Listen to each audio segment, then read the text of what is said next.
नमस्कार, मी डॉक्टर सीमा गोवंडे होमिओपॅथिक आणि holistic healing या आपल्या सिरीजमध्ये अगदी मनापासून आपलं स्वागत करते. काल आपण बघितलं की होमिओपॅथीमध्ये खूप डिटेल केस टेकिंग केली जाते, खूप सारे प्रश्न विचारले जातात, माहिती घेतली जाते. पण या मिळालेल्या माहितीचं पुढे काय केलं जातं?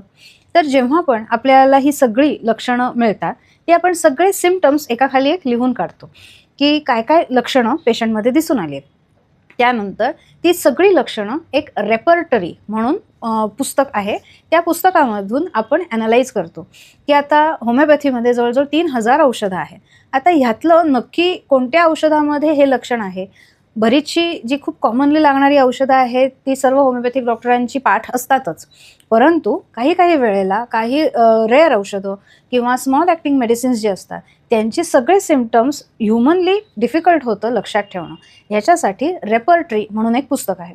रेपर्टरीमध्ये ही सगळी जी काही लक्षणं आहेत त्याच्यात लक्षणांची यादी असते की डोकेदुखी, त्याच्याखाली कशामुळे वाढतं, कशामुळे कमी होतं किंवा कशामुळे डोकेदुखीला सुरुवात होते, अशा पद्धतीने लक्षणांची इंडेक्स असं म्हणूया आपण त्याच्यामध्ये दिलेलं असतं आणि त्याला अनुसरून कोणती कोणती औषधं येतात ते आपण बघतो.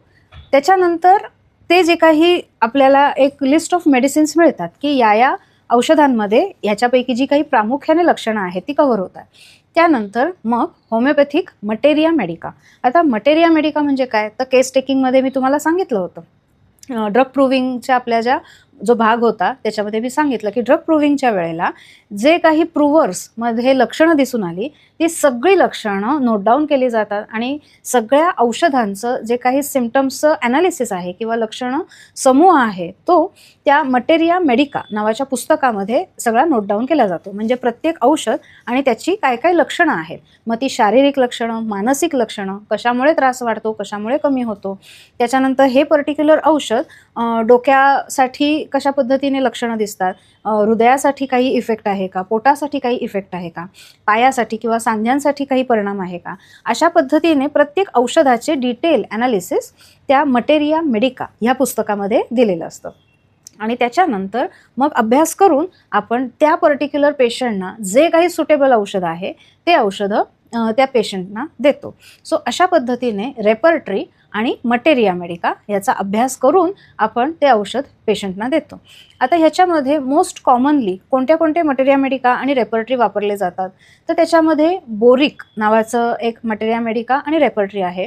त्याच्यानंतर मर्फी, त्यानंतर केंट, फाटक, त्याच्यानंतर नॅश, असे भरपूर, म्हणजे ही काही मी मोजकी उदाहरणं दिले, असे भरपूर स्टॉलवर्ड्स आहेत किंवा भरपूर फेमस होमिओपॅथिक तज्ज्ञ होऊन गेले की ज्यांनी आपापले मटेरिया मेडिका आणि रेपर्टरी लिहिली. प्रत्येकाची शैली वेगळी आहे, परंतु सगळ्यांचा उद्देश किंवा एम हे एकच आहे, ते म्हणजे proper selection of medicine.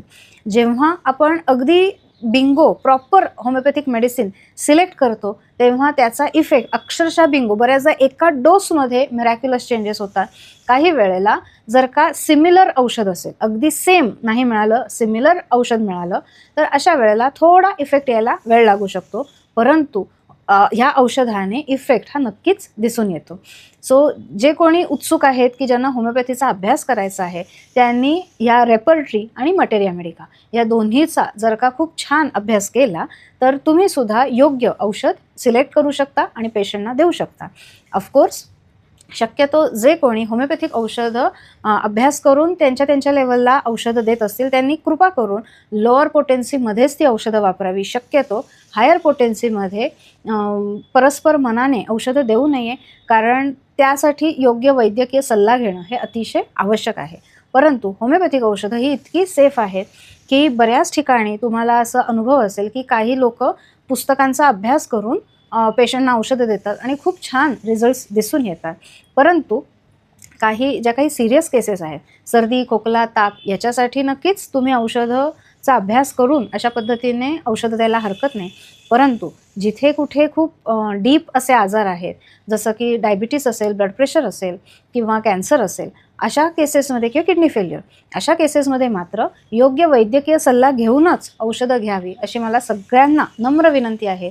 Otherwise काय होतं, जर का तुम्हाला त्यातलं योग्य वैद्यकीय ज्ञान नसेल तर आपण वाट बघत बसतो, अरे मी ही एवढी एवढी औषधं बदलून दिली तरी परिणाम दिसत नाहीये. या नादामध्ये कधी कधी एखाद्या व्यक्तीचा तो त्रास वाढू शकतो आणि थोडक्यात जर तो बरा होणार असेल तर उगाच काहीतरी कॉम्प्लिकेशन्स निर्माण झाल्यामुळे त्याच्या जीवावर बेतू शकतं.